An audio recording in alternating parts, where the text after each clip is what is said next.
आजोबा. अरे आला का बाळा? तिचं बुकिंग झालंय ना गणपतीपुळ्याचं. सकाळी लवकर उठून दर्शन घ्यायचंय बाबांना आणि आधी त्याला स्पोर्ट्स हवेत. विसरू रोज नका. काय ते तो कपड्यात कमी कपड्यात माणूस दिसतो. आपला नवरा आपला मुलगा असं फिरला घरात तर चालेल का संध्याकाळी? आजोबा हा माणूस काय बोलतो स्वामींबद्दल? अरे अजाण आहेत हे लोक. वेश असावा बावळा अंतरी असाव्या नाना कळा अशी आपली म्हण आहे. आध्यात्मिक संत महात्मा ह्या अशा आसक्ती त्यागून जगत असतात. आपण फक्त त्यांचं आचार विचार घ्यायचे. आणि या अजाणतेपणाचे जाणते नेते आहेत ना, त्यांना हेच हवंय. रामाचं मंदिर बांधलं, कशासाठी बांधलं? कधीतरी विचार करा. आता श्रीरामांना पण सोडणार नाही ते.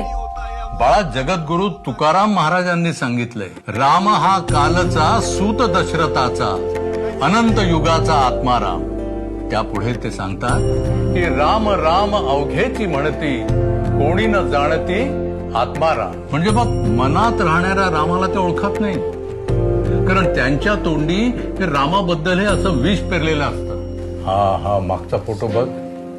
अरे साक्षात संभाजी महाराज, छत्रपती शिवाजी महाराजांवरती राजमाता जिजाऊंनी श्री रामाचेच संस्कार केले होते ना.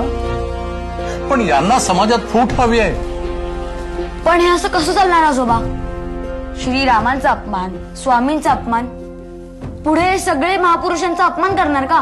राजश्री शाहू महाराजांच्या घराण्यात राजाराम किती जन्माला आलेत, कारण त्यांच्या घराण्यावर जिजाऊंनी केलेल्या रामायणाच्या संस्कारांमुळे.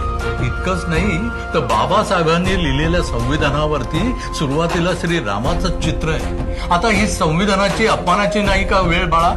अशा विचारसरणीची माणसं म्हणजे महाराष्ट्राला लागलेली वाळवी आहे, वाळवी.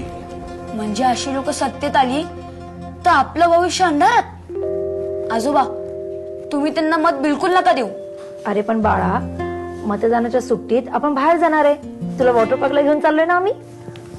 मतदान सोडून मी येणारच नाही. मग मी येणार नाही. अरे पण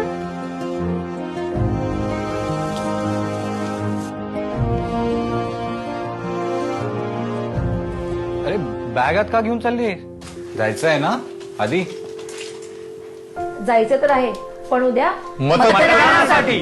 तुझं भविष्य मी अंधारात नाही जाऊ देणार बाळा. आपल्या मुलांच्या भविष्यासाठी कर्तव्यदक्ष व्हा आणि विचारपूर्वक मतदान करा. विसरू नका, येत्या 20 नोव्हेंबरला जायचंय पण मतदानासाठी.